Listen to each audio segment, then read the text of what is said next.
But how long are we going to go on with this NFF's challenge or problem? It's almost there for an eternity, it seems. Yeah, because we have not taken the bull by the horn to do the right things. Look at the NFF house went into flames. Government is not even talking about it. Government is only interested in who becomes NFF president. But government should have taken interest in what led to the fire. Not even a probe has been set up. Yeah, but and this fire will go the same way. $236,000 got missing there, and nobody said anything. And the same people who presided over the missing $236,000 are the same people who want to come and run the NFF. They are all directors in the ministry. Okay, and you call that a serious, then it means that we are not serious. It means that anything can just happen, it's swept under the carpet, and we move on. And that emboldens any other person to come into the system and mess up the system. I mean, it's started in NFL. For Christ's sake, people are talking about elections. Nobody is even talking about what happened to the fire. Vital documents has been burnt. And this could have been deliberate. It could have been deliberate. It may not have been deliberate. It could have been deliberate. You set out a probe to find out. And if it is deliberate, people should be punished. But nobody is talking about that. Are they afraid that if they set up another panel, FIFA will sanction Nigeria for setting up? FIFA will sanction us, FIFA will do this, FIFA will do that. I mean, for Christ's sake, let FIFA sanction us. Let us do the right thing. The sports minister should not just be interested in who becomes the NFF president. He should be interested in what has happened to the fire that got at the glass house. He should be interested in making sure that the same people who have been messing up the system do not come back. You understand me, Chamberlain? These are the challenges. The same people who were there when $236,000 got missing are the same people that are gunning to become NFF president and board members. And nobody's saying about that $236,000. If you put the people that want to run NFF now through security screening, not one of them will qualify.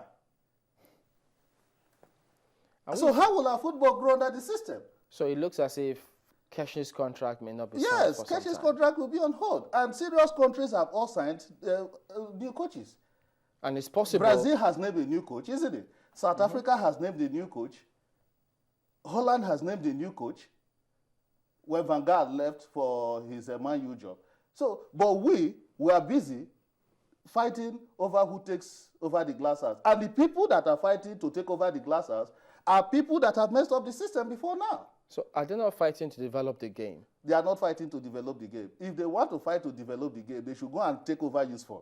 Since MKO Abiola died and Abidoye died, how many people have shown interest in Youth Fund? And all the gains we made in this country before now were all Youth Fund based. The under-17 we won during the time of Ndoko Gbadi and Co. were all products of Youth Fund. But today, Youth Fund is a dead organization. Nobody is even talking about funding Youth Fund. The late MKO Abiola took interest in Youth Fund, and that was why we had that developmental program that produced this age rating. The age rating is dead. Those who want to fight to take over the glass house should go and fight and take over Youth Fund and fund Youth Fund. If they are passionate, somebody like Gabriel Chukwuma, the owner of Gabros, resigned voluntarily from NFL, but today he owns a club. He is putting his money there. But he's not interested. For him, running the NFF is not a do-or-die affair. The people that want to run FFF in a do-or-die affair manner are not passionate about the game. It is football administration of the stomach. That is what we are running. So it looks, truth be told. It means that from the look of things, we may play those two Nations Cup matches, including that one of South Africa, without a coach. Without a coach. Everything points to that. And if care is not taken, we may not even qualify for Morocco 2015. From being defending champions. Of course, but it happened to Egypt. Egypt never came to South Africa as defending champions. So the way things are going now, with this charity that is going on in the glass house, we may end up not qualifying. That is the truth. And then other sports are not even... And nobody is even talking about the other sports. Like I said, I have a board member of weightlifting. We are not fighting in weightlifting because there's no money. And government is not even... Now we are thinking about going for the World Championship in Kazan in November. And that is a qualifier for Rio 2016. Nobody is even talking about bringing our weightlifters to camp. But government is ready to spend millions on NFF. These are the challenges.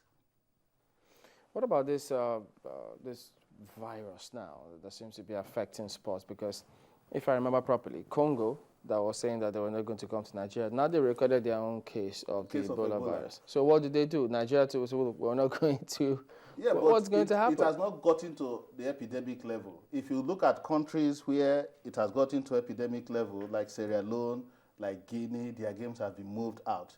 But Nigeria is doing its best. The health authorities are on top of the situation. We must give kudos to federal government. In the real sense of the word. Yes, they are really on top of the situation to ensure that they contain the Ebola thing.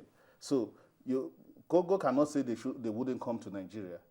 So, but if the thing gets out of hand, that is when it comes in. Look at a country like Morocco. The World Club Championship is still taking place there. FIFA knows that there is no Ebola there. But once it becomes a crisis situation, that is when they will not think of moving the games out of that country. But has it ever affected any of the federations? I mean, yours, for instance, this EVD, where you have countries saying, no, just hold on, don't come yet until we certify. Yeah, it happened in the case of our Youth Olympics, and the NSC decided to withdraw our athletes and protested to the IOC. Because even Nigerian athletes were already there. Before they were now quarantined and all that. But the NSC said, okay, if you don't want us to participate, the athletes should come home. That is the Youth Olympics that took place just last month. So our athletes were even there already. So, but for now, we are preparing to go for the World Championship. I don't think that will affect Nigeria's participation. The best they could do is test our athletes before we go out of the country. But as Chamberlain, as I speak with you, we are not even in camp for the World Championships. And weightlifting is one sport that should give Nigeria medals in Rio 2016. And we happen to be world champions, world record holders in some of those categories in weightlifting. Yes, at the Commonwealth level, at the African level. So, okay. But we need to go to the World Championship, which is a qualifier for Rio 2016. The corporate bodies are not there to even back us. Government is not there to back us. But what we do is put all the money into football. But when it comes to multi-sports events, like the Olympics, like the Commonwealth Games that we just went to, the medals we got were in athletics, weightlifting, and these sports needs encouragement. If not for Delta State, we would not have done well in athletics. If not for Bayelsa State, we would not have done well in wrestling. We need to encourage these other sports. It shouldn't be football alone. And the crisis in football is because we are investing so much into it, and at the end of the day, people are fighting over it because they want to control all the money in football. So more states should pick up other sports. Other sports. And see yes, how they and encourage them. Corporate bodies should equally invest, not when our athletes win, they begin to celebrate them. You need to invest for these athletes to become somebody, for these athletes to be able to achieve, for these athletes to be able to perform. So corporate bodies shouldn't wait until, yes, the Falconets have gotten to the finals. You begin to celebrate them. How many corporate bodies are getting involved in Nigerian sports? Countries that are winning in sports, they don't win by accident of history. They win because of solid investment. If we were to say, well, let's declare a break. Let's take a break from international sport, football, and put our house in order. That wouldn't be the best, Chamberlain, because come to look at it, sports is even about the only area where Nigeria is competing. Mention no, I mean football, not all the other sports can fly. Even in the football, we are doing our best, but the challenge is for us to put our house in order.